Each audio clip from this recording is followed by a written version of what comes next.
সালামু আলাইকুম। আজকে আমি তারেক রহমানকে নিয়ে কিছু কথা বলবো। তারেক রহমান বাংলাদেশের বর্তমানে মাননীয় প্রধানমন্ত্রী। কিছুদিন আগে তিনি একজন সাধারণ মানুষ ছিলেন, কিন্তু এখন কিন্তু তিনি বাংলাদেশের একজন প্রধানমন্ত্রী। ওই যে আপনার একটা ছিল দিয়ে, একটা কাগজের উপর কিছু কালির মাধ্যমে ছিল দিয়ে এদেশের সকল মানুষের সম্মতিক্রমে তিনি কিন্তু এখন প্রধানমন্ত্রী, তিনি কিন্তু প্রধানমন্ত্রী রয়েছেন। তিনি কিন্তু এখন সাধারণ কোনো মানুষ নয়। কারণ আপনি দেখেন, তারেক রহমানের অধীনস্থ এখন বাংলাদেশের সেনাবাহিনী, বাংলাদেশের গোয়েন্দা সংস্থা, বাংলাদেশের অনেক বড় বড় যেসব সংস্থা রয়েছেন, বাণিজ্যিক ইত্যাদি সকল বিষয়, সকল ব্যক্তি, সকল সংস্থা এখন এই তারেক রহমানের অধীনস্থ। কারণ কেন জানেন? যে বাংলাদেশের সকল মানুষ তাকে ম্যান্ডেট দিয়েছে। বাংলাদেশের যে একটা সার্বভৌমত্ব রয়েছে, সেই সার্বভৌমত্ব তাকে পরিচালনার দায়িত্ব দেওয়া হয়েছে সার্বভৌমত্বের। আর একটা বাংলাদেশের একটা রাষ্ট্রের যে সার্বভৌমত্ব থাকে, অর্থাৎ একটা শক্তি, সেই শক্তি বাংলাদেশের সকল মানে অর্গানাইজেশন বলেন, ব্যক্তি টেক্তি বলে, যে সবার ঊর্ধ্বে, এটাকে আমরা সার্বভৌমত্ব। এখন উনি প্রধানমন্ত্রী, ওনাকে নিয়ে কথা বলতে গেলে যদি একটু একটু ভুল হয়, যুক্তিতর্কে বা কোনো কারণে ভুল টুটি হয়, তখন কিন্তু আসলে কোনো একটা মানে সংস্থার প্রধান বা কোনো একটা অর্গানাইজেশন, কোনো একটা ব্যক্তি হয়তো তাকে আক্রমণ করে বসতে পারে। তো যাক, আমরা সেটা না। আমরা যেটা বলতে চাই তারেক রহমান সম্পর্কে, সেটা হচ্ছে অনেকেই আছে যে বিএনপির যারা বড় বড় লিডার, শীর্ষ লিডার রয়েছেন, এবং বিরোধী দলের অনেক মানে জ্ঞানীগুণী রয়েছেন, আরও যেসব বর্তমানে সক্রিয় বিরোধী দলের যারা নেতাকর্মীরা রয়েছেন, তারা হয়তো এই তারেক রহমানকে ভাবছেন যে উনি অন্তত সভ্য মানুষ, ভদ্র মানুষ, হ্যাঁ, বৃদ্ধ মানুষ। অনেকেই আমি এগুলো দেখছি যে আসলে সোশ্যাল মিডিয়ায় বলছে তারেক রহমান বেশি দিন টিকতে পারবে না, তারেক রহমান ভদ্র, তারেক রহমান হাত পা বাঁধা, তার পিছনে কলকাঠি না চমক চমক। আসলে তা নয়।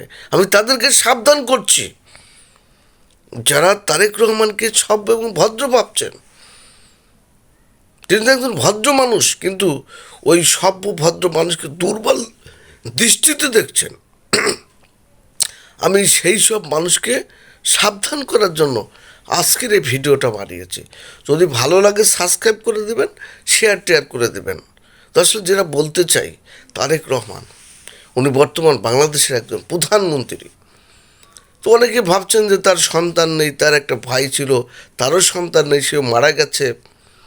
ওনার পিতা তো অনেক আগেই মারা গেছে, ওনার মা কিছুদিন আগে মারা গেছে। ইতিম মানুষ অনেকেই আমরা দেখেছি যে বাংলাদেশে ইতিম মনে করে তাকে ভোট দেওয়া হয়েছে, এরকম কথাবার্তা বলা হয়েছে।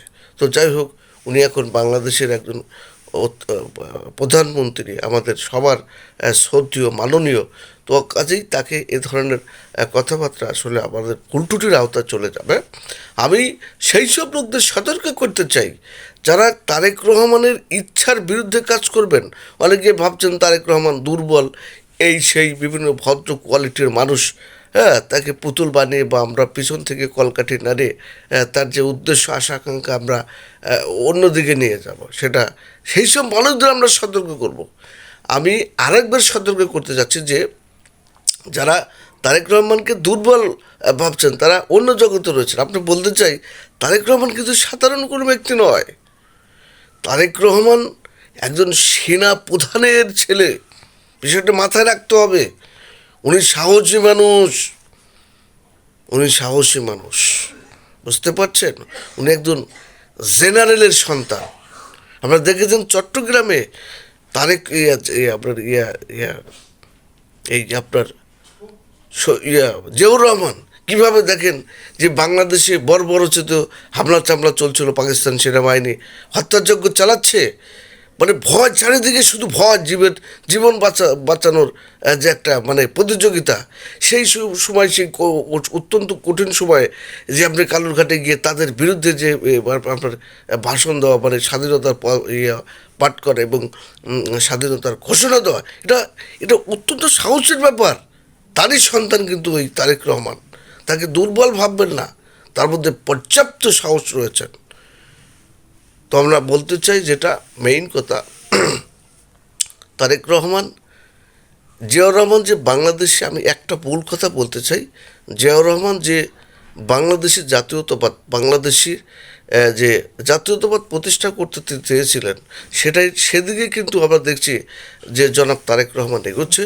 তো এখানে তাকে ভদ্রভাবে, দুর্বল ভেবে তাকে অন্য জগতে নিয়ে যাওয়ার চেষ্টা করবেন না। আমরা মনে করি যে বর্তমান মন্ত্রী পরিষদে অনেক মেধাবীরা কিন্তু এবার ঢুকে পড়েছে, সেখানে কিন্তু অনেক সভ্য মানুষ রয়েছেন, এবং আমরা মনে করি তাদের সাথে ঐক্যবদ্ধভাবে যারা হয়তো এখানে অনিয়মের চিন্তা করছেন, বিভিন্ন বিরোধী দলের নেতা বলুন, মন্ত্রী পরিষদের বলুন, যেখানে বলুন, তারা রহমানকে দুর্বল ভেবে যারা তাকে অন্য জগতে নিয়ে যাওয়ার চেষ্টা করবেন, আমরা মনে করি এদেশের মানুষ কিন্তু তাদেরকে কিন্তু ছাড়বে না।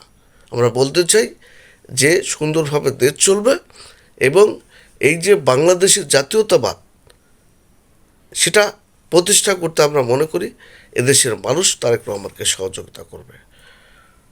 সবাই ভালো থাকবেন। আল্লাহ হাফেজ।